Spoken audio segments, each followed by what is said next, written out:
Are you a farmer or butcher ready to master direct-to-consumer marketing and meat success? Then you're in the right place. I'm Jared Hawken, the founder of ChopLocal. Each episode of this podcast features interviews with farmers and butchers who have built successful direct-to-consumer meat businesses, and they're going to share their secrets for success with you. From actionable tips to inspiring stories, this podcast has ingredients you will need to succeed in the meat business. After the show, be sure to subscribe, leave a review, and follow us on social. And check out the rest of our educational resources at ChopLocalUniversity.com. Now, let's turn it over to my business partner, Katie, to get started. Hi, everyone, and welcome back to another episode of the Meat Success Podcast. I'm Katie Olthoff, the co-founder of ChopLocal and ChopLocal University, and I'm really excited for today's episode and today's guest. It's a little bit different. We are doing an interview, but it's not with one of our ChopLocal vendors. It's actually with another agriculture-related business owner. We are here today with Aaron Steele from Goats on the Go. So thanks for joining us, Aaron. Hi, Katie. Happy to be here. Thanks for the invite. Yeah, so Aaron and I met through one of our ChopLocal vendors who is involved in selling their meat on ChopLocal and also is an affiliate of Goats on the Go. So Aaron, tell us a little bit about Goats on the Go, what you do, and kind of what your role is there.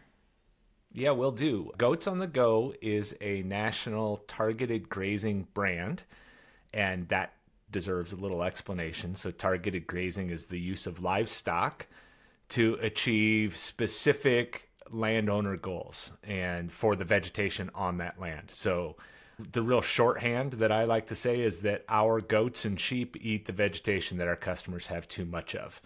And so essentially we're hired to use goats and sheep to control vegetation for customers on their property. That vegetation could be just purely a nuisance to the customer. It could be deemed invasive vegetation and therefore a threat to native vegetation. And in some parts of the U.S., there is a growing concern or even a fully grown and matured concern about wildfire. And so our goats and sheep are often used to control the vegetation that could fuel a wildfire. So this is all presented to customers as a commercial service. So we have grown over the years from just providing the service locally, me and my partner out there on the land, setting up fencing and moving goats around for our customers, to having grown into a larger network that kind of spans the entire U.S. We have about 70 affiliates, we call them, in 25 or more states here in the U.S. and one in Canada. And so those affiliates operate under the Goats on the Go brand to provide their service, and they get our support and training and access to a variety of benefits as they do that. I think this is so cool. I remember, because you're based not very far from me, kind of in my grocery shopping town, as I call it. It's not the closest town to me, but it's the one with the stores, right? And I remember hearing about Goats on the Go, and I've even seen them in action. And I was talking to Sydney on our team, who our podcast listeners know Sydney. She and I were just talking about how we'd seen them around Ada Hayden Lake before and have actually seen them in action. And it's such a cool concept. But it's, like you said, it's a really unique way to manage that vegetation. You're not using chemicals. They can maybe get to places that are hard to get to in other ways. So what kinds of clients or customers do you all serve? Is it conservation related? Are they private landowners? Is it clearing land for construction? All of the above, or? Yes, pretty much all of the above. We do a lot of kind of backyard residential work in, right there in suburbia, cleaning up nuisances for customers.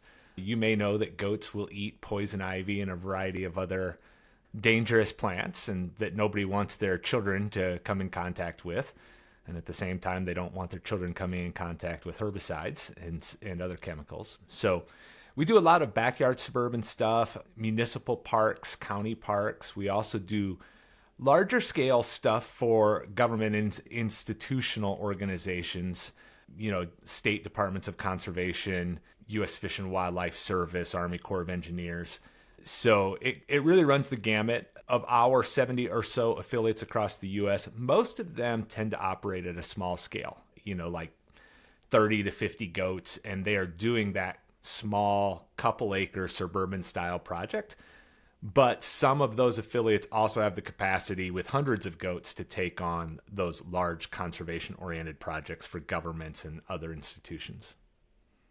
I can see this being a really good supplement for some of our farmers to their meat business. You know, if they're raising livestock for meat, maybe they already have goats, or maybe this is something that they could add in. But what is the potential here? And I don't know what kind of numbers you can share, but maybe what is the average project fee look like? What kind of revenue can they make off of this, I guess? Sure. Well, I think the simplest way to say it is maybe with a bit of our history. We started Goats on the Go, me and my business partner, because we were both not traditional farmers in the sense that we were handed down a family farm to run. And so we were looking for a way to, yes, kind of express our land ethic and our conservation ethic, but also to grow a farm to something that was not just a hobby. And so we started with meat goats. We wanted to expand our meat goat herd, and we saw goats on our own properties eating these weeds and brush that no other livestock would eat. And we started looking around and seeing goat food everywhere in places where it was a nuisance, right? And so we were a meat goat operation that wanted to grow. And we quickly found that over the years, my personal herd has probably gotten to 150 head of goats, which is not gigantic, but it's not a backyard operation either. And to this day, even at the largest scale, the goat grazing business has been much more profitable than the sale of meat goats alone. So layer those two together and we really have something. In fact, that's like a common principle that I will tell anybody who will listen is that goats need to serve you as a tool more than a product. If you want to be profitable with goats, you've got to find several different revenue streams to make those goats pay off for you. And sometimes the most important tool profit-wise is not the goat meat that you actually end up selling.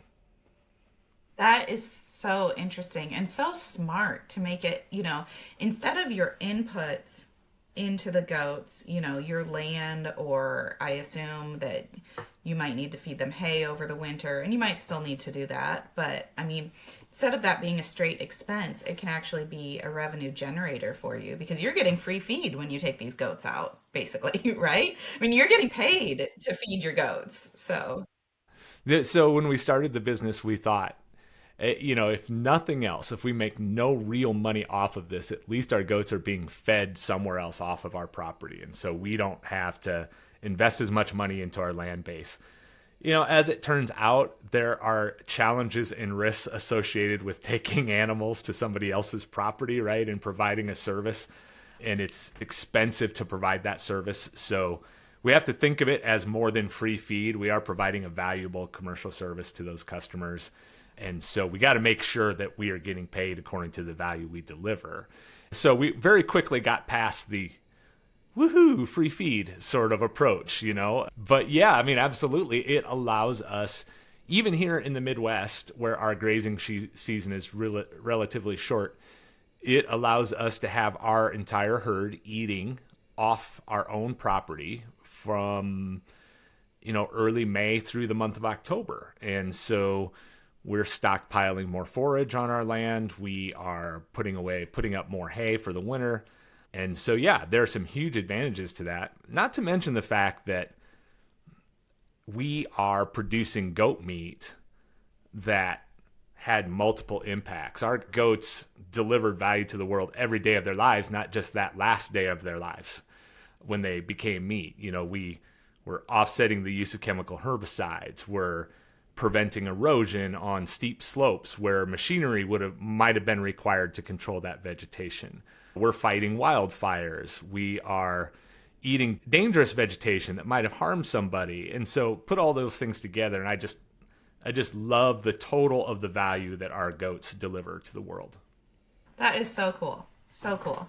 I mean, especially I think with our ChopLocal customers in general tend to really care about where their food is coming from, and they tend to care about the impact that food is having on the world. And it may be in a variety of ways. Some of them care more about the environment, some of them care more about animal welfare, some of them care more about the people, and they are impacted in this whole meat production cycle. But I love that you have this story that you can tell about how your goats were working goats who made an impact on the world, and now they have this meat that people can eat. So let's talk about the meat sales.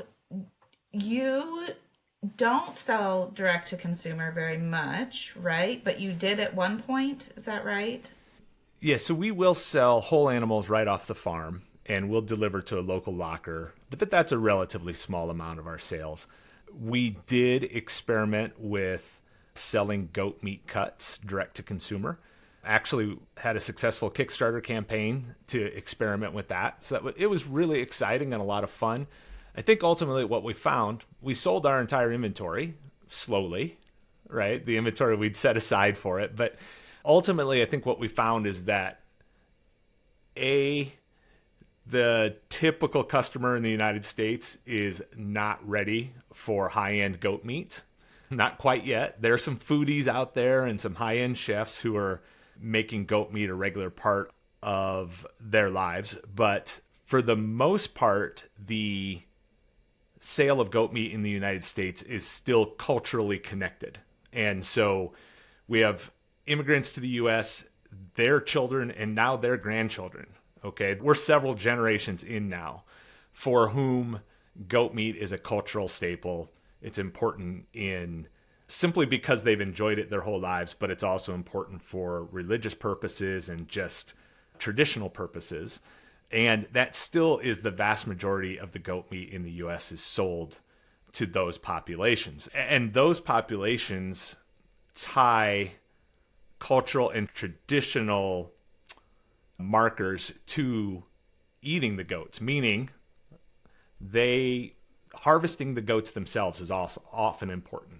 Conducting the slaughter themselves and having it broken down the way they want it and with their own hands is still pretty important. And so when we are selling cuts in a box, we were not reaching those people. It was a different type of audience, and I think it's just not fully developed yet. Also, I think we were only selling goat meat, and I think that was an issue. You know, if we were selling steaks and ground beef and maybe some lamb and chicken, and we could add goat meat as a way for people to experiment on the way out the door as they're placing their order, I think that we would be more successful. But we are not scaled up to that with other types of meat yet. Maybe in the future we'll try that again. Yeah. No, I totally agree with everything that you've said there. And that's what we've seen in our experience too. The one point about if you had combined other meats with it, from our national survey that we do annually, we ask farmers and farmers mostly, what type of meat are you selling and what are your annual sales?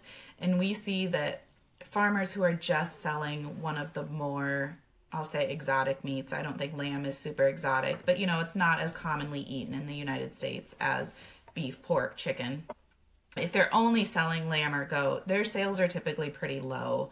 If they can combine that with beef or, one of those major proteins, those more popular proteins, that helps their business overall, just like you said. The other thing that we see on ChopLocal is we recently brought on a halal butcher shop that sells quite a bit of goat meat via search engine optimization. These are people who are searching specifically for halal goat products. And when I say meat, it's not just meat. It's the offal, it's the heads, it's things that you and I say you and I being Caucasian Midwesterners without probably a lot of variety in our diets growing up culturally, meat and potatoes, pork and beef and chicken and turkey maybe. I wouldn't know what to do with it. I've never cooked it. We don't have that cultural heritage that some of these other populations do. So I totally, right there with you, see that completely. Yeah, I could see that changing over time, when you have multiple generations beyond the initial immigrants to the U.S. who are less committed to the religious significance, perhaps, of the animal, and therefore even not necessarily demanding halal slaughter, but they grew up eating goat meat and they want that out of sentimentality and tradition, and it's just something I could remember going to my grandmother's house and eating, you know.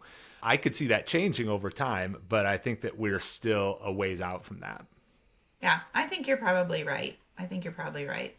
When you were selling your goat meat, were you selling it just locally here in central Iowa? Were you shipping it or? We were shipping it, yep. And we worked with essentially a distributor to do our storage and shipping for us. Okay. Yeah, that was another thing I was going to say is I think you would have to reach some other populations in, some cities maybe where there is more ethnic diversity, more immigrant populations, that type of thing. So, yeah, and even if we're targeting like the foodie who has never tried goat and who's there's no family or traditional connection to goat meat before, we knew that's a relatively small segment and we needed to reach out to the whole United States in order to find it.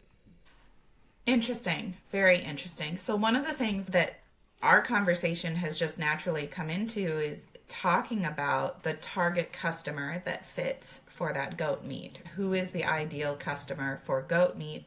And maybe, if I can interpret it this way, the ideal customer for the cuts of goat meat, like we were just discussing, there's not a lot of them out there. Like you said, it's kind of hopefully a building market. But then you had the target customers, or still do, that will purchase an entire goat from you, will slaughter it themselves, or maybe they want the halal slaughter, that type of thing. When you and I met the other day and we were talking about goats on the go, you said that one of the things that you do is provide training and education to your affiliates, similar to what we do at ChopLocal University. And one of those topics is target customers or market segmentation. I don't remember how we worded it, but can you elaborate a little bit more on, I guess, how important that is for your Goats on the Go affiliates in their success? Absolutely. And I think that there are some parallels here with the marketing of meat to consumers as well. So we might bounce back and forth. First of all, I have to say that not every Goats on the Go affiliate across the U.S. sells their goats for meat. It was important to us when we started the business here locally, but there are affiliates across the U.S. who keep goats purely to provide this targeted grazing service. Okay, so when I say offer our comments about meat, that's just me, really, my farm where we started the business locally. But I have kind of come to have a pet peeve about the term ethnic buyers in relationship to goat meat, okay? Because it neglects the fact that there's all sorts of buyers within that group of what we call ethnic buyers. And that if we really want to understand who we're selling to, it's not enough to say they're not Caucasian Midwesterners. Like that's, when you say it that way and you think about that, you can kind of understand that's almost insulting, right? That's really similar to farmers that I know, especially commodity farmers that say consumers, as if consumers are completely one group that is homogenous, and like consumers want us to be sustainable, but they also want us to do this and they also want us to do this. And I'm like, okay, but do you understand that within that group of consumers, you can break them down into people who really do value sustainability more than they value X, Y, or Z, but there's not just one consumer that fits in a box, right? And I think that's what you're saying about ethnic buyers too. There is diversity among those ethnic buyers. Absolutely. And whenever you hear somebody use a generalization like that, there's opportunity there. If you can break that down more deeply and really understand the segments of buyers within that broad group. I mean, I point out to people that I can jump in my car right now and I can drive pretty much 5 or 6 hours in any direction and find distinct regional differences in barbecue. All right. So the people who are eating goat in the United States came from all over the world. Why would we assume that they all wanted exactly the same? And it's no different in the targeted grazing realm. Now we're not offering a product, a physical product, we're offering a service. But if we just offer it to, let's say, for example, landowners, all right, if that's the group that we're happy with defining as our target customer, we're going to struggle. what we really need to do is understand and break down. Some landowners think and value this, other landowners think and value this, and here are their problems. Even if they don't identify them as problems yet, you might be able to point out that there's a problem in their life yet to be revealed, that if you can just provide the solution, they will take you up on it. And in fact, some of those impulses may be so strong that they'll pay you a considerable amount of money to solve their problem, even a problem they didn't realize they had before. I think about on our own farm where we could use goats right now. And it is a problem, but it's a problem that I didn't think was even really solvable. You know what I mean? We have a big overgrown grove of trees that right now it's just kind of a wasteland back there that's not being used for anything. And I can't even think how I would even start to approach, cleaning that up, basically. And maybe my husband has other ideas, and maybe the farmers listening are like, well, duh, Katie, you would do this and this and this. But I can envision goats out there cleaning that up and helping us to make that, eventually into pasture we could use or something like that. So it is a problem, but I didn't even know that there was a potential solution, so I haven't been considering that solution because I didn't even know it existed. Right. And so if we were to kind of break down your problem is you're engaged in agriculture already, and there's a piece of land that you're not fully utilizing because you don't know how to put it into production. And so it's basically an economic consideration for you. And honestly, if you came and talked to my group of affiliates at our training, I would say Katie's the customer we probably don't want to chase because her considerations are purely economic.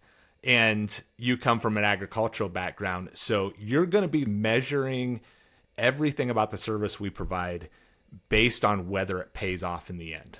And the payoff is purely financial for you. It's not emotional. It's not because you want to show off to the world how environmentally friendly you are. Okay? If we can get to some of those intrinsic drivers, then we can charge a price that is much greater than if we're just trying to put it on a balance sheet and see if it pays off in terms of the resulting new profit from this new land you put into use. So identifying your customers and who they are and what needs drive them and what attitudes and values drive them is really important. And one thing we found is that our service, we thought we would be doing a lot of pasture cleanup for farmers. And because of kind of the same explanation I just gave you, Katie, that didn't pan out. Also, farmers have a really hard time getting their arms around the idea of paying somebody to put animals on their land. I can see that. Right, because that's not the agricultural model. Because what I'm thinking is, well, okay, we don't need 30 goats out here. It's not a very big area. It's maybe an acre total. I could get 5 goats and just move them throughout the summer and sell them at the end. Why wouldn't I just do this on my own property myself, right?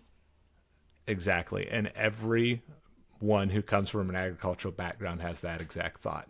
Why would I pay you X to do this when I could just get my own goats? Yeah. So let's bring that back to meat for a second, though, because a lot of us in agriculture grow up with meat in our freezer.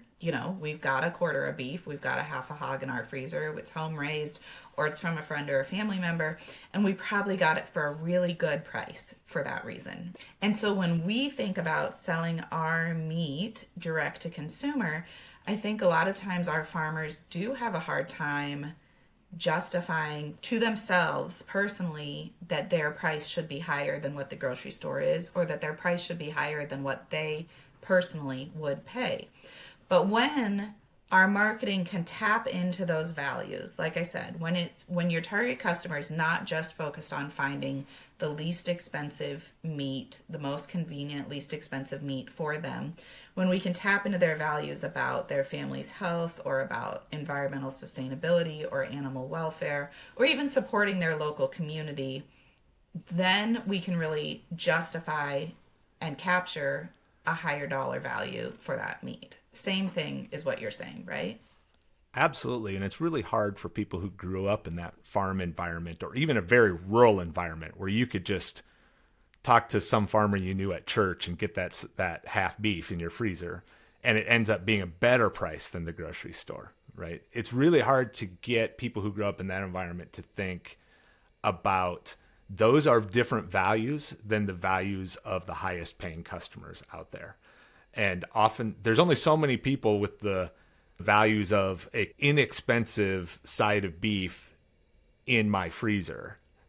There are not many of those customers to serve, but there are many, many more customers who live in urban and suburban places.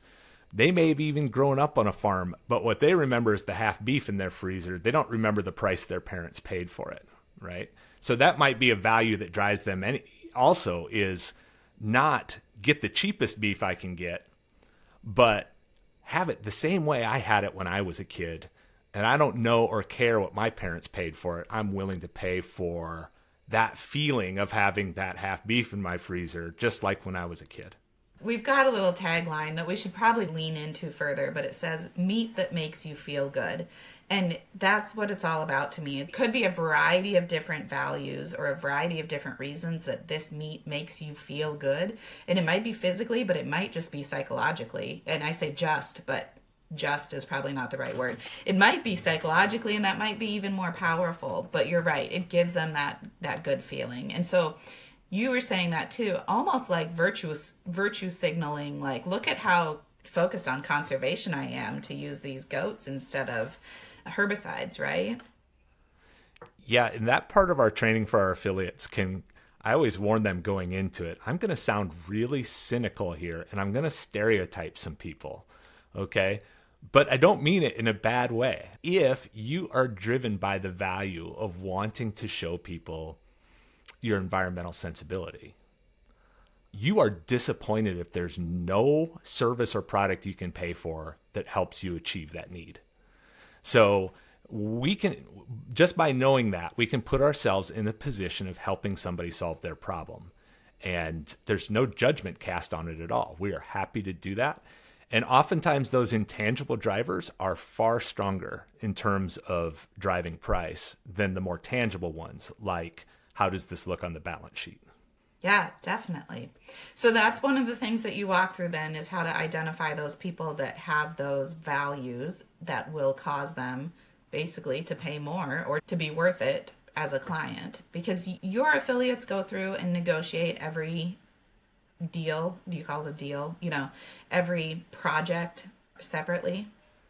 Right. Our affiliates are independent businesses that license our brand and support and training. So they make their own decisions about pricing on the ground. And, I suppose what we do is pretty similar with how the things you do with your producers is we encourage them to really value the service that they offer, the product that they offer, and charge accordingly. You're not manipulating somebody who is driven by these intangible things when you charge them a lot. You're giving them exactly what they want. In fact, paying just a little to satisfy that need doesn't satisfy the need in the same way, oftentimes, that paying a lot for it does. It would devalue the whole thing if they only paid a little to solve their very important problem. Oh, this is you have such good advice for our producers and such a good lead in, because my next interview, our next podcast episode is going to be all about meat pricing and using the meat price calculator to really determine how to make the most out of your carcass. And so I feel like what you are telling producers right now, just this attitude of them going into it, that it doesn't have to be the lowest dollar, that you can handle as the producer. Go into it with this attitude that you are serving them what they want. You are fulfilling a need for them. I think that attitude is great to have. Absolutely. So one of the things that you guys have to do a little bit differently than our meat producers is that you do have to negotiate every single project separately. It'd be a lot harder to have just a cut and dry price sheet that basically says you get 5 goats for 3 days for this amount or whatever it is, right? Yeah, that is a little bit challenging. Every project site is different. The difficulty is different every time. But, over time you get pretty good at doing it, and you find that most projects fall within a certain price range anyway, and you're dealing with the same type of vegetation you were before. And With occasional exceptions, you can price pretty consistently. And our affiliates are trained to go into each review of each potential project with a price range in mind in advance and knowing what sorts of things could cause them to increase the price further, just depending on the challenges of each site. Yeah. How do you work with them to value their time involved in this? Which I guess as a service product, a lot of it is time, but that's one thing I think that I feel like farmers as a whole, not to lump all farmers together, but I would say it's small farmers, it's commodity farmers, it's everybody. Like they will work 20 hours a day on that farm, for pennies an hour, it seems like. So valuing your time, and how do you work through that with them? We have a whole section in our training that if you've had business training probably seems so rudimentary. But I think even folks who have had business training and know something know this fact in theory still have to be reminded of it. And that is, if you weren't doing the work, I use the example of you get laid up in the hospital for a month. You can't do the work. What do you have to do? You have to pay somebody you have to pay somebody to do that work. So your time is at least as valuable as that. So you better count every minute that you spend in investing in your business. You better assign yourself a wage and actually pay it, and then count it as an operating cost. So we spend a fair bit of time differentiating between the money paid for a wage for labor and what profit actually is. And profit's what's left after that wage has been paid and added to all the other expenses of providing the service or the product. And then we get to enjoy profit. So if affiliates don't do that, then they end up charging too little for the service because all their time is free. So it looks like their costs are low and whoopee, I can make this customer really happy by charging less. Well, yeah, but in the end, are you profitable? So our affiliates all get access to a calculator that helps them, similar to what you're doing, right? Yeah, the meat price calculator. Yeah, similar. Yeah, it really helps them account for every cost that they have in providing the service. And then they insert the price they were considering charging for that project, and it spits out a projected profit and profit margin. And we have benchmarks for what we'd like to see them getting in terms of profit margin. And if the scenario they just ran doesn't produce that profit margin, we encourage them to go back and take another look at it. And we have to spend some time teaching people this calculator because there are things in it that they never thought about in terms of expenses and costs for operating costs. And so it's a challenge at first, but we make them insert a wage for their time and everybody else's. We make them insert a wage for the time they spend sitting in the driver's seat of a truck driving to a site just to provide an estimate for a customer. That's something that people have trouble doing because it feels like you're not working. But that hour's drive could have been spent doing something really valuable for your business. And so you got to count it. You got to pay yourself a wage for that. So yeah, it is a challenge to get new business owners in particular thinking that way. This is just a very general question. I don't know if you can even answer it, but are most of your affiliates new to raising goats, or have they had goats and they're looking at this as a way to, diversify their revenue, or is it just kind of a mix across the board? It's a big mix. There's some kind of common themes, like where I was, basically the unprofitable hobby farm that finally wants to be profitable by adding a new enterprise that create some synergy between the goats they're producing and some other service. There are large goat producers who just see a real opportunity here and join Goats on the Go for that purpose. And we've also had other livestock farms that don't include goats currently have the dual purpose of I have brushy cattle pastures that could really use the benefits of goats. And as long as I'm doing that, I sure would like to explore more how I can make money doing this service for somebody else, for other customers as well. So it really runs the gamut. But what we would love to see is more experienced goat producers see the benefit of providing this service to customers and really start to layer on the enterprises to get the most from the goats that they can. Yeah, definitely. we talked a little bit about this when you and I met in person the other day. What are some of the characteristics that you see shared in common with your most successful affiliates? And it could be things like they are experienced with goats and they, that type of thing. Or maybe it's something like they provide really great customer service and that means they have repeat customers, bigger customers, maybe, things like that. Some of our best affiliates and most effective affiliates are not at all shy about talking about their business. And that seems like a no-brainer, but it's not.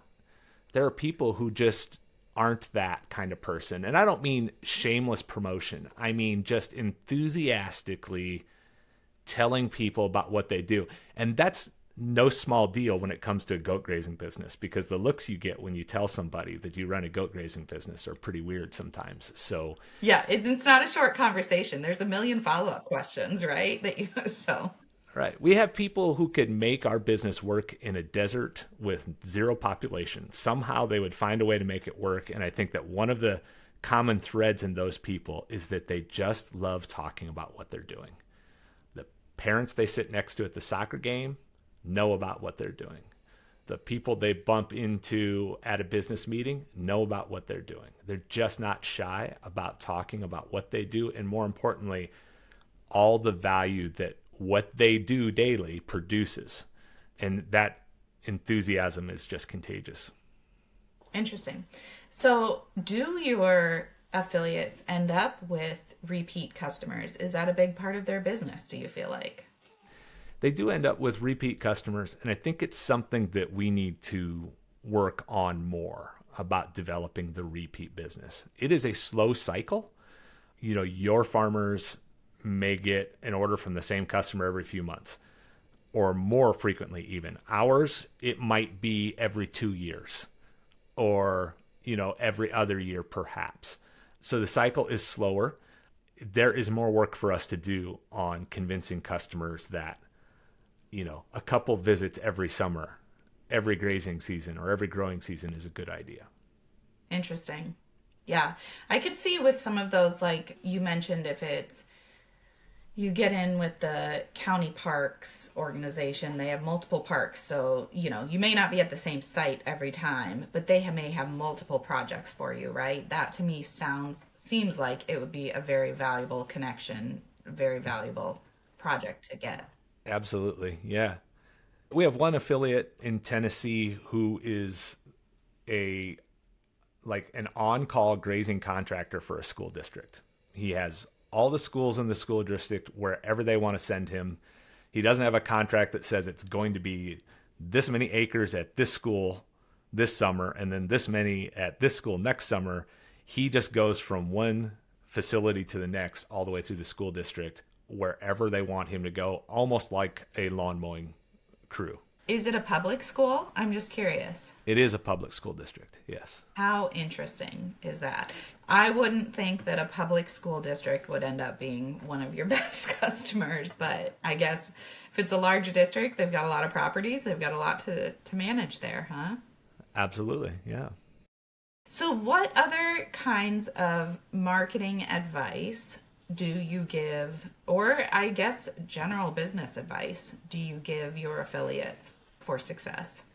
So we start every presentation whenever we hold a training for our affiliates with the Woody Allen rule, which is 80% of success is showing up. And it seems so dumb.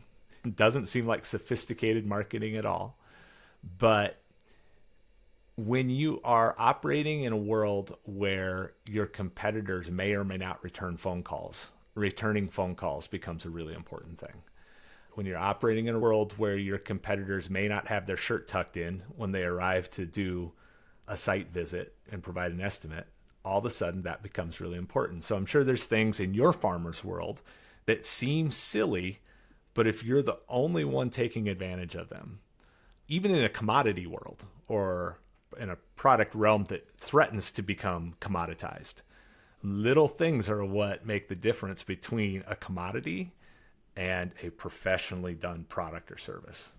I can totally see that. And, I've heard from, we have a good friend who helps run a farm directory of farmers that sell bulk beef or custom beef, quarters, halves, and wholes. And that's one of the things he said too, is that he can't believe how many of them get inquiries and they don't respond back, or they don't respond in a timely manner, and then they wonder why they don't have sales, So yeah, definitely. So those little things can make a big difference, huh?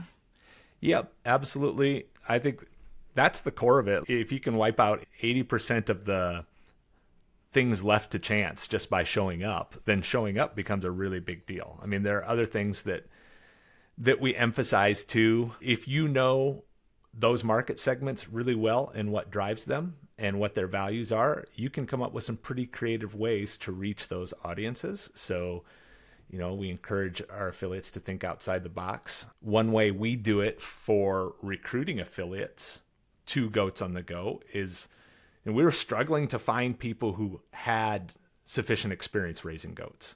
We were getting lots of people who loved the idea of the business, but they had a long way to go with acquiring and learning how to raise goats in order to actually be ready to start their business. You might think we would start a How to Raise Sheep and Goats podcast, but there are many farm podcasts out there.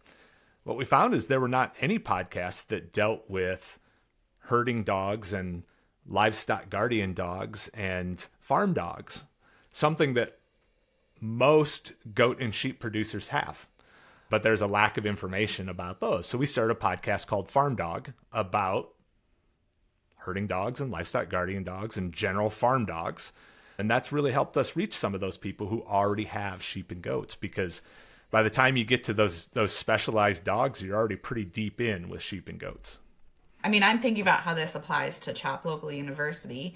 Most of our listeners are probably familiar with our shipping frozen meat course, and that's because same thing. We're not going to start from square one about how to raise livestock, or even, the first steps to selling direct to consumer. We're really focused on those people who might already have a customer base locally, but they're ready to expand it by reaching, like we talked about earlier, reaching people in the cities who will pay for the values that you are providing them, or the benefits that you are providing them through your meat. So I'm trying to think of how that relates to our meat vendors too, which, especially like goat, you think of, it's not going to be the person who doesn't know how to cook anything that's probably going to buy goat meat, as an example. Like you said, we want to reach the foodies that are maybe a little bit ready to experiment or try some different cuts, or willing to give different cuisines a try, different flavors a try, things like that.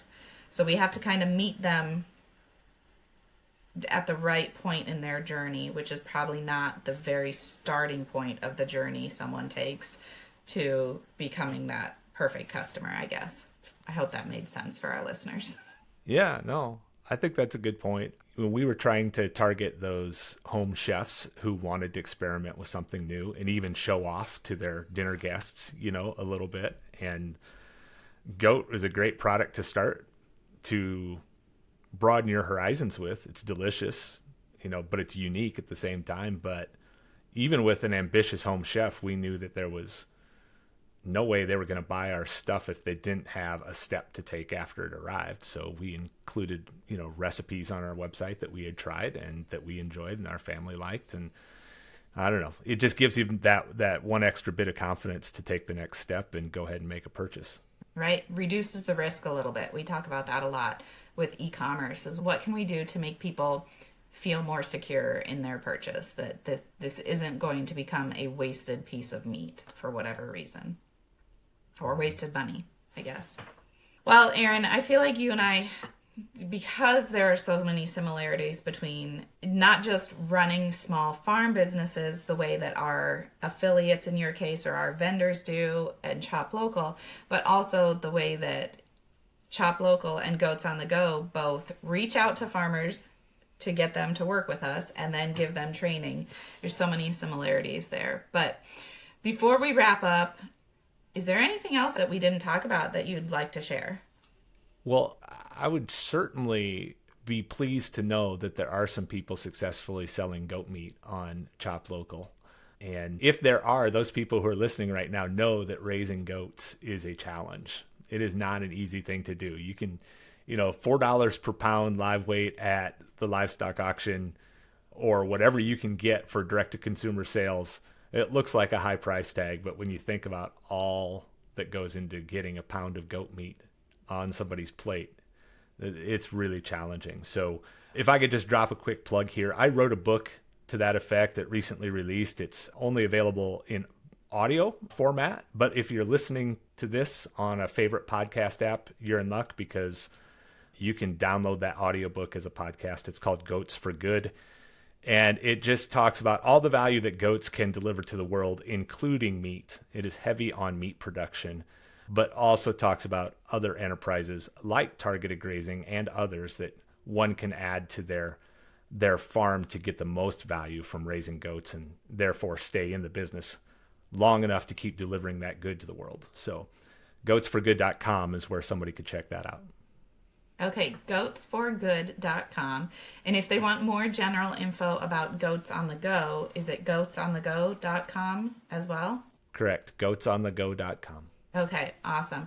Well, I hope that this was helpful. I think that there are definitely some synergies and some pieces that we can learn from what you teach your affiliates. And I hope we have some listeners out there that see this as an opportunity, because I know I've seen the map of where you have producers or affiliates, and there's a lot of the country still to be covered and needs to be serviced by these goats. So absolutely. And if you own goats or would like to own goats and you're even the tiniest bit curious about this service, we would love to talk to you. Okay, awesome. Good deal.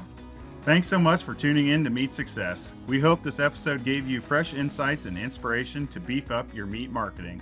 If you enjoyed the show, don't forget to subscribe, leave a review, follow us on social, and share with your fellow farmers and butchers.